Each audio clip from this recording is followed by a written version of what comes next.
Hi guys, welcome to Bible Breakdown. We're doing Hebrews chapter 1. The start of this chapter is titled The Nature of the Son. For verses 1 to 4, I wrote that it shows the superiority of Christ and how it should not be rejected. We should be acknowledging Christ as ruler over all. For that, I want to read verses 1 and 2 and verse 4. So it says, "Long ago, God spoke to our ancestors by the prophets at different times and in different ways. In these last days, he has spoken to us by his Son. God has appointed him heir of all things and made the universe through him." And then verse 4 says, "So he became superior to the angels, just as the name he inherited is more excellent than theirs." So I feel like that's expressing how before Jesus came, God had different ways of expressing his message to his people.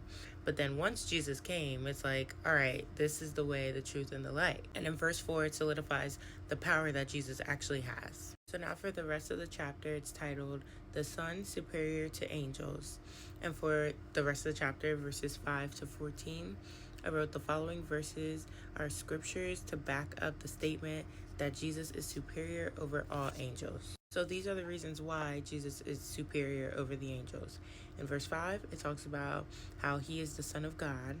In verse 6, it talks about how the angels worship and serve him. In verses 8 to 12, it says that he is specifically called by the Lord to sit on the throne and be anointed beyond anyone else.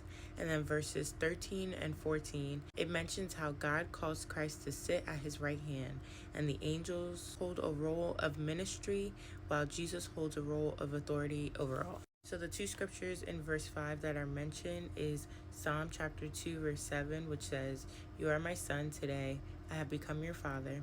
And 2 Samuel chapter 7 verse 14 that says, "I will be his father and he will be my son." For verse 6, it mentions Deuteronomy 32 verse 43, and that says, "And let all God's angels worship him." Verse 7 is referencing Psalms 104 verse 4, and that says, "He makes his angels winds and his servants a fiery flame." Verses 8 and 9 reference Psalm 45 verse 6 and 7, and that says, "Your throne, God, is forever and ever, and the scepter of your kingdom is a scepter of justice. You have loved righteousness and hated lawlessness.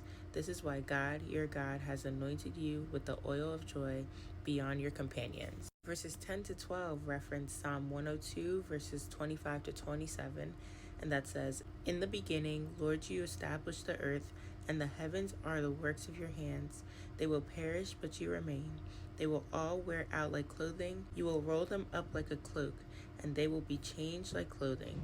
But you are the same, and your years will never end." And then for verse 13, it's referencing Psalm 110 verse 1, and that says, "Sit at my right hand until I make your enemies your footstool." So I have a devotional for this chapter in my Bible, and it's basically explaining how this chapter was written to the Hebrews and the new Christians to just talk about the goodness of Jesus.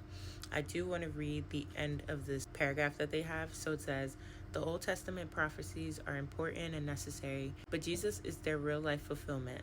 The law is just and good, but Jesus is far better. The Old Covenant dealt with the works of our hands, but Jesus broke through to our hearts. Jesus is it. He is the one the Hebrews have been waiting for. He is the one we've been waiting for.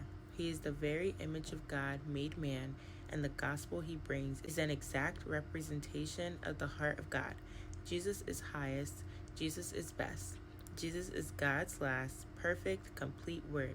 Let's look to him." So the purpose of all of these verses, all these references, is just to ensure that we know that Jesus is the way. And like that last sentence said, we should be looking to him. But with that being said, that is all I have for you guys. That is the end of this chapter, and I will see you guys tomorrow for Hebrews chapter 2. I love y'all. God loves y'all more. Have a great night.